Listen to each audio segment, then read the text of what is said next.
사도 바울이 지금의 그리스 지방, 빌립보 교회, 또 고린도 교회, 데살로니가 교회, 마게도냐 지방 교회, 그런 교회들에게 헌금을 모아가지고 예루살렘에 왔습니다. 배를 타고 이쪽에서 내렸다가 저쪽 항구로 지중해를 건너서 가이사랴의 항구에 도착하고, 가이사랴 항구에서 도착해서 우리 같으면 인천 항구에 내려가지고 우리 교회까지 오기까지 며칠이나 걸렸을까요? 걸어서 오면은 한 일주일 걸렸을 겁니다. 나귀를 탔다면 한 이틀이나 3일 정도 걸리겠죠.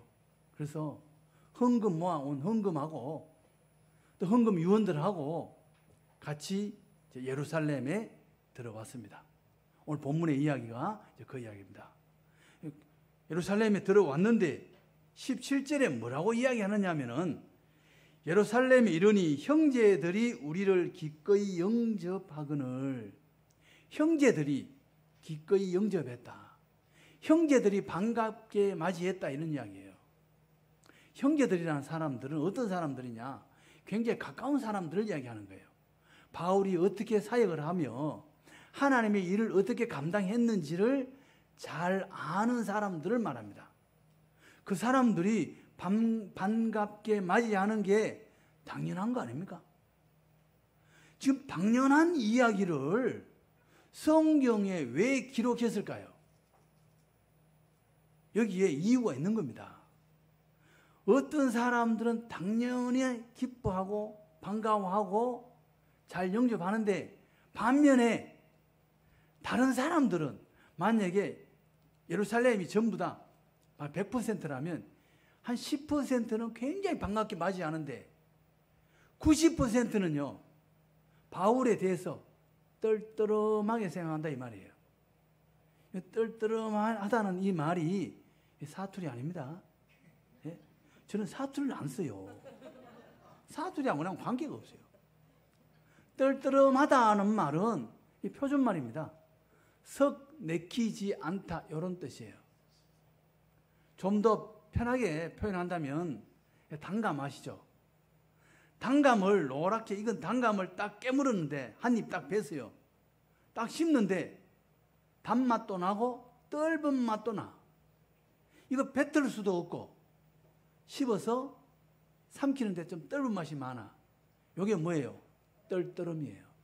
딱 요 맛이에요. 헌금을 모아왔잖아요. 예루살렘 교회는 3년이나 가뭄 때문에 어려움을 당했고, 그걸 잘 아는 바울이 교회들에게 헌금 요청을 합니다. 고린도서에 보면요, 헌금 요청할 때 뭐라고 말합니까? 미리 헌금해 두었다가 내가 하거든 달라. 또 너희들에게 은혜가 사랑이 넘친 것처럼 이 은혜도 좀 넘치게 해달라. 헌금을 많이 해달라 노골적으로 그렇게 말 못하잖아요.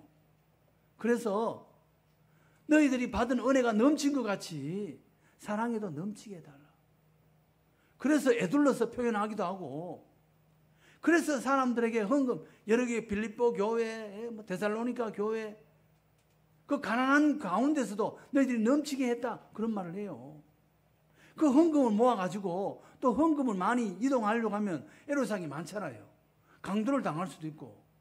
그러니까 헌금 유언들 다 세워가지고 그 먼 거리를 헌금 가지고 왔잖아요.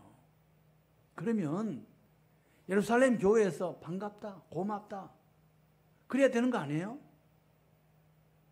그런데 성경 읽어보세요. 헌금에 대해서 한마디도 없어요. 아니, 어떻게 이럴 수가 있을까? 반갑게 맞이한 것도 없고 떨떠름하다, 이 말이에요. 왜 그랬을까요? 아니, 누가 이렇게 헌금회가 오면 저는 막 인사 막 10번도 하고 막 그럴 것 같은데 왜 그랬을까요? 유대인들은요, 자기들은 하나님의 백성이라는 굉장한 프라이드가 있어요. 우리 조선시대 같으면 양반, 우린 양반이야. 비가 와도 절대 뛰지 않아. 우리는 소나기가 막 쏟아져도 우리 천천히 걸어갈 거야. 이런 사람들이에요. 우리는 하나님의 백성이고 이방인들은 뭐예요? 개와 같아. 너희들하고 우리하고는 상대가 안 돼. 이런 자부심, 하나님의 백성이라는 굉장한 프라이드, 이게 있었어요. 그런데 그 사람들이 돈을 모아서 우리에게 갖고 왔어. 양반인데, 지체 높은 양반인데, 종들이 지금 돈을 가지고 왔네. 속으로는 굉장히 반갑고 좋지만 겉으로 고맙다고 말하기에는 좀 자존심이 상하는 거예요. 그러지 않았을까요? 성경에서 뭐 그에 대해서 갖다 붙다 이야기가 없으니까 뭐라고 딱 잘라서 말하기는 어렵지만 그 사람들의 습관과 그 사람들의 자존심을 생각하면 아마 그랬을 것 같아요. 그러니까 성경에 한마디도 없는 거예요. 장로들이 이 헌금에 대해서 야고보나 누가 바울에 대해서 정말 고맙다, 우리 너무 힘든데 이렇게 해줘서 고맙다, 그런 말이 한마디도 없어요. 그 다음에 바울이 저 교회에 들어가서 거기 장로들이 전부 다 모였어요. 지도자들이 다 모인 곳에서 자기가 한 사역에 대해서 보고를 했습니다. 하나님이 어떻게 일하셨는가, 자기가 얼마나 대단했는가, 그 이야기는 아니고 하나님이 자기를 통해서 어떻게 일하셨는가. 에베소에서 바울의 손수건만 가져가서 얹어도 병이 떠나고 마귀가 떠났잖아요. 그건 놀라운 거 아닙니까?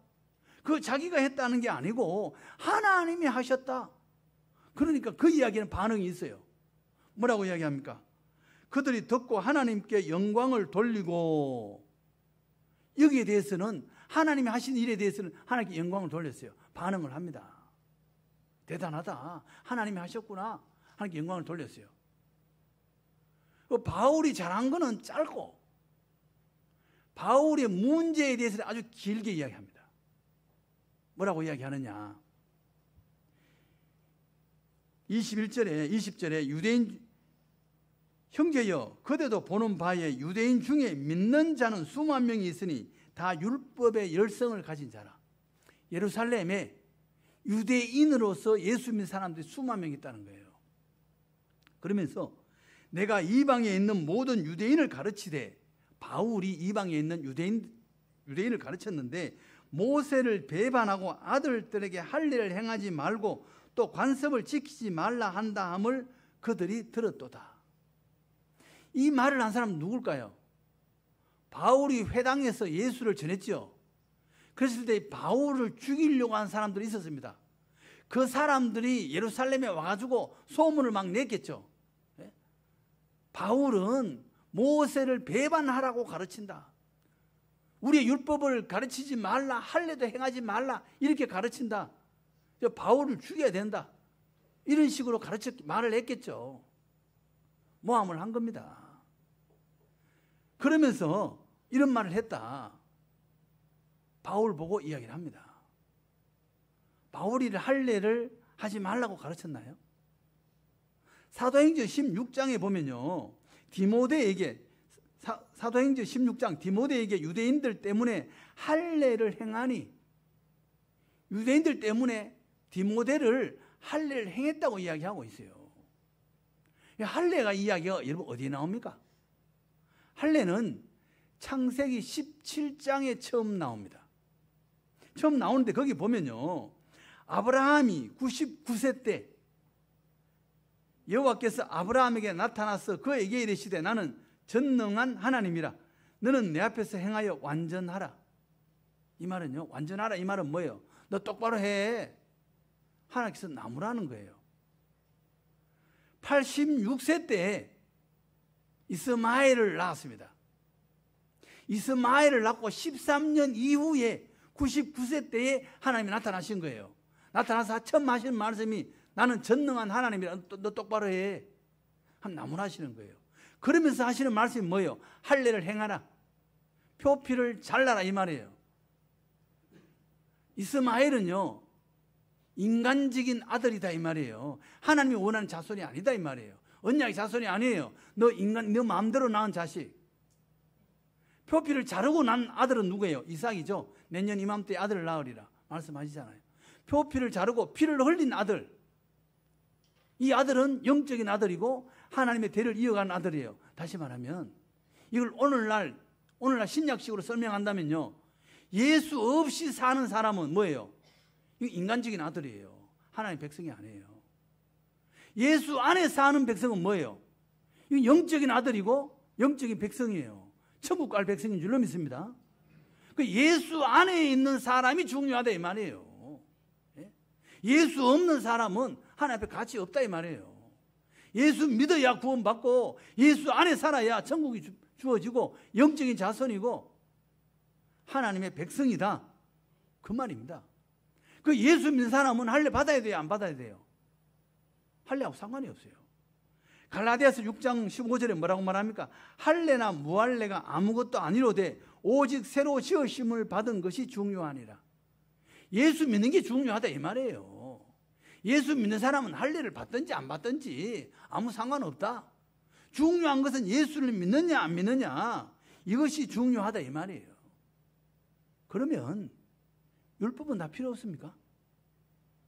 우리 예수 믿으니까 율법 다 필요 없어 이런 겁니까? 아니에요. 율법은 뭐 하는 거예요? 할례도 율법이고 뭐 지켜라 이것도 다 율법이에요. 율법은 뭘 이야기하느냐면요, 율법은 갈라디아서 3장에서 이렇게 이야기합니다. 율법이 우리를 그리스도께로 인도하는 초등 교사가 되어 우리로 하여금 믿음으로 말미암아 의롭다함을 얻게 하려 함이라. 율법은 법입니다. 법은 지키면 되고 안 지키면 뭐예요? 범법자예요. 율법을 우리한테 딱 갖다 대면 의롭다 할 사람이 있습니까? 없습니까? 아무도 없어요. 다 죄인이에요.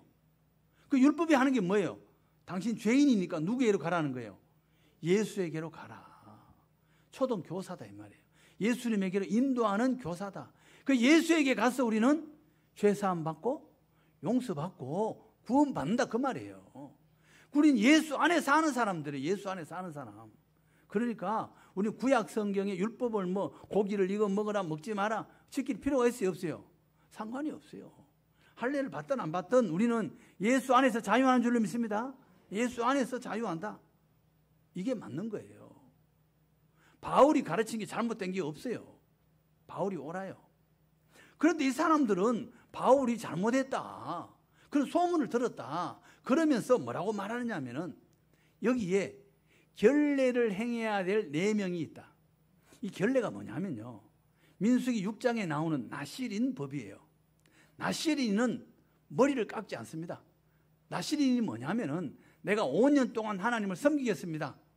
그 사람들은 5년 동안 머리를 안 깎아요. 그리고 5년을 다 지났습니다. 그러면 이제 머리를 깎고 하나님 앞에 끝났음을 이제 제사를 지내야 돼요. 양을 잡아서 바치고 하나님 앞에 나아가서 나는 이제 나실인으로서 5년 동안 하나님의 일을 감당했습니다. 이제 끝났습니다. 나는 3년 동안 하나님 일을 약속한 거 3년이 지났습니다. 그래서 보고하러 왔습니다. 이때 양을 바쳐야 돼요. 근데 가난한 사람은 양을 못 바치잖아요. 그러면 그 결례를 행해야 되는데 그 예식을 못 하는 거예요. 그럴 때는 돈 있는 사람이 대신 양을 사서 주는 거죠. 그런 풍습이 있다 이 말이에요. 그러면서 당신이 유대인들 볼 때 율법을 안 지키는 것 같으니까 이 4명에게 돈을 주어서 양을 들여서 결례를 행하면 다른 사람들이 볼 때 좋잖아. 당신 좀 그렇게 하면 좋겠다. 유대인 지도자들이 그 이야기 하는 거예요. 바울 입장에서 굉장히 기분 나쁠 수 있어요. 내가 잘못한 게 없는데 자기가 만약에 대신 양값을 주고 결례를 행하면 이 사람들이 한 말이 그대로 맞는 것처럼 그렇게 느껴질 수 있잖아요. 기분 나쁠 수 있죠. 발끈할 수도 있어요. 내가 왜 그래야 됩니까? 이럴 수 있잖아요. 내가 억울하다 이렇게 말할 수 있잖아요. 바울 그렇게 말 안 합니다. 만약에 이때 발끈해가지고 내가 왜 그런 양을 바쳐야 되고 내가 그런 하지도 않은 말을 했다고 해야 되고 수긍해야 되고 내가 왜 그렇게 합니까? 그리고 그 자리에서만 일어나서 나와버렸다면 교회가 예루살렘 교회하고 이방인 교회하고 딱 나눠졌을 거예요. 그렇지 않을까요? 역사에 큰 오점이 생길 수도 있습니다. 자기 입장에서 어떻게 보면 억울할 수도 있는데 그걸 수긍하고 인정하고 그 사람들의 말을 따라서 해주는 거예요. 이게 뭐예요? 바울이 성숙한 거예요. 바울이 성숙했어요. 자기가 좀 억울함에도 불구하고 져주는 거 아니에요. 져주는 거. 져주는 사람이요, 이기는 사람인 줄로 믿습니다. 져주는 사람이 성숙한 사람이에요. 이 예루살렘 교회는요, 구약의 풍습에 젖어 있는 교회입니다. 우리도 그래요. 우리도 유교적인 것이 우리 교회에 많이 들어와 있습니다. 제가 어릴 때 교회 가면요, 어르신들이 맨날 떠들지 마라, 뛰지 마라, 조용히 해라, 교회 와서 함부로 하지 마라. 항상 교회는 엄숙했어요. 제가 중학교 때 기타 배웠는데, 교회에서 기타 배우는데 어르신들이 어디 교회에 와서 경건하지 못하고 경건망동하고 기타를 치냐고. 기타 못 쳤어요. 뭐 배웠습니다. 딱 하나 배웠습니다. 주법. 쿵짝짝짝 쿵짝. 주법이 있어요. 기타 주법. 그때 중학교 때 배웠는데 지금도 기억하고 있어요. 쿵짝짝짝 쿵짝. 이거밖에 몰라요. 그때 기타 치도록 내버려 뒀으면 지금 저도 전사님처럼 막 기타 치고 막 음도 좀 알고 그럴 거 아니에요. 그게 성경적인 거예요. 기타 치면 안 돼요. 성경이 보세요. 수금을 들고 뭐 온갖 악기를 다 동원해서 나팔도 불고 하나님 찬양하라 그랬잖아요. 손 들고 찬양하라 그랬잖아요. 어릴 때 하도 조용히 하라 이래가지고 손이 안 올라가요. 이 손이요. 여러분 찬양할 때 손 들고 찬양 한번 해보세요. 더 가슴이 뜨거워요. 그렇지 않던가요? 손 들고 찬양하면 안 됩니까? 예? 다윗은요, 바지가 내려오기까지 하나님 앞에 춤을 췄어요. 우리는 악기를 동원해서 노래하고 찬양하고 춤추고 찬양하고 우리 그럴 줄로 믿습니다. 그게 성경이에요. 예? 성경적인 거예요. 엄숙하고 조용한 것만이 좋은 건 아니에요. 말씀 들을 때는 앉지만 우리는 앉아서 예배하지만 필리핀만 가도 필리핀부터 시작해가지고 아프리카 가면요, 앉아 있는 거는 한 1시간밖에 안 되고 춤추는 거는 한 2시간 된대요. 예? 달라요. 어느 게 성경적이에요? 손 들고 찬양하고 그게 더 성경적이지 않습니까? 자, 예루살렘 교회는요, 그 구약의 풍습에 젖어 있는 사람들이에요.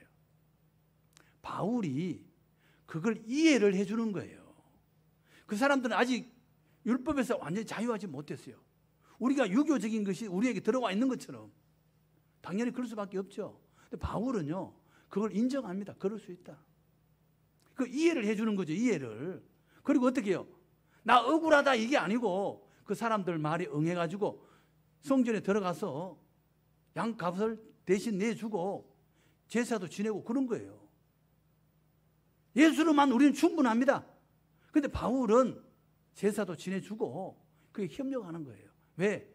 그들의 풍습이 아직도 몸에 배어 있으니까 그걸 이해를 해 준 것입니다. 어떻게 바울은 이렇게 성숙해졌을까? 사도행전 15장에서는 어떻게 했어요? 그때는 바나바하고 마가 때문에 다투어가지고 피차 갈랐었죠. 그때는 젊을 때예요. 그때는 바울이 30대였고 사도행전 21장에서는 약 50대 중반에서 60대 초반 정도 되는 나이예요. 나이가 들었어요. 그리고 약 30년 어간에 전도 여행을 다니면서 얼마나 많은 고난을 받았어요. 많이 어려움을 많이 당했죠. 세파에 시달리면서 정말 중요한 거, 예수라면은 이래도 되고 저래도 된다 이 말이에요. 많이 가슴이 넓어진 거예요. 그래서 이 고린도전서 9장 19절에서 이렇게 이야기합니다. 내가 모든 사람에게서 자유로우나 스스로 모든 사람에게 종이 된 것은 더 많은 사람을 얻고자 합니다. 유대인들에게 내가 유대인같이 된 것은 유대인을 얻고자 함이요, 율법 아래 있는 자들에게는 내가 율법 아래 있지 아니하나 율법 아래 있는 자 된 것은 율법 아래 있는 자들 얻고자 함이요, 율법 없는 자에게는 내가 하나님께 율법이 없는 자가 아니요 도리어 그리스도 율법 아래 있는 자이나 율법 없는 자 같이 된 것은 율법 없는 자들을 얻고자 함이라. 저 사람들을 예수에게로 인도만 할 수 있다면 이럴 수도 있고 저럴 수도 있다는 거예요. 이게 뭐 어떻게 보면 굉장히 위험할 수도 있습니다. 우리 같이 뭐 연약하니까 굉장히 위험한 말일 수도 있는데 사도 바울은요, 이 사람에게는 이렇게, 저 사람에게는 저렇게. 왜요? 예수를 전하기 위해서 바울은 이 스펙트럼이 굉장히 넓은 거예요. 가슴이 넓어졌다 이 말이에요. 상대방에 대해서 후한 거예요, 후회.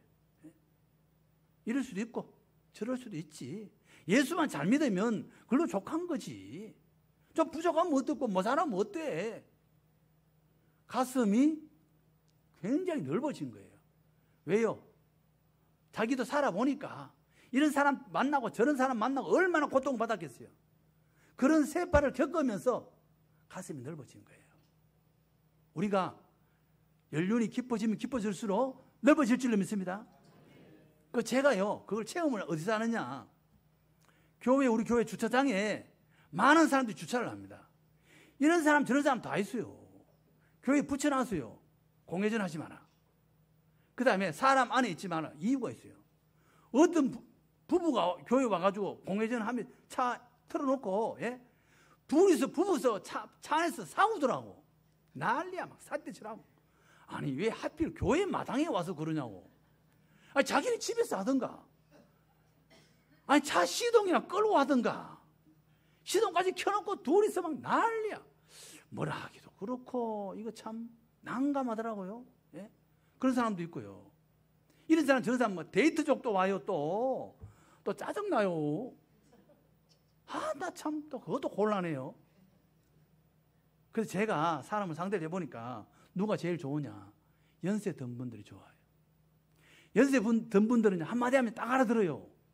그분들은 피해를 안 끼치려고 굉장히 노력하고 또 뭐 주차하고 가면서도 감사하다고 인사하고 그분들은 어떤 분들이냐. 나이 많은 분들이에요.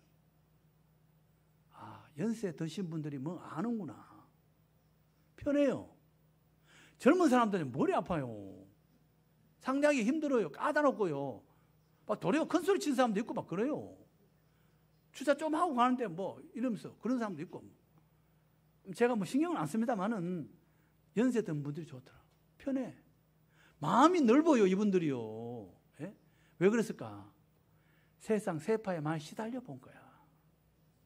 그런 거 별거 아니다 이거지. 그래서 넓어진 것 같아요. 우리 다 넓어질 줄로 믿습니다. 바울은 넓어져요. 예? 이 사람에게는 이렇게 대해주고 저 사람에게는 저렇게 대해주고 괜찮다 이거야. 예수만 잘 믿으면 된다 이거죠. 가슴이 넓어져 있어요. 여러분, 열왕기상 3장에 유명한 솔로몬의 재판 이야기가 나옵니다. 그때 두 여인이 와서 한 아들을 데리고 와서 서로 자기 아들이래. 3일 차로 아기를 낳았답니다. 아기 생긴 게 다 비슷비슷하잖아요, 어릴 때. 오늘날 같으면 DNA 검사하면 누가 아들인지 딱 나오지만 솔로몬 시대에 누가 아들인지 어떻게 합니까? 솔로몬이 어떻게 재판합니까? 칼 가져와라. 딱 쪼개가지고 반 나눠줘라. 그러니까 한 사람이 말합니다. 그래, 좋습니다. 너도 못하고 나도 못하고 쪼개주세요. 한 사람은요, 아닙니다. 나 안 해도 되니까 저 사람 다 주세요. 누가 진짜예요? 저 사람 다 주세요. 그 사람이 진짜예요. 진짜는요, 죽이지 않습니다. 진짜는요, 살립니다. 진짜는요, 생명을 살리는 사람이 진짜예요. 바울은 진짜예요. 자기가 억울할 수도 있지만 자기는 죽고 예루살렘 교회를 살리잖아요. 유대인들을 살리려고 애를 써요. 그게 사람이 진짜예요. 예수님은요, 죽어서 우리를 살리신 거예요. 죽지 않으면요, 생명이 없습니다. 내가 낮아지지 않으면요, 내가 손해보지 않으면요, 살릴 수가 없어요.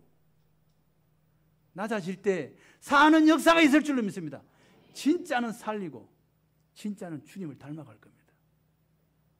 우리의 수고와 우리의 헌신과 우리의 낮아짐을 통해서 하나님이 영광을 받으시는 놀라운 은혜와 역사가 있는 복된 우리 모두 다 될 줄로 믿습니다.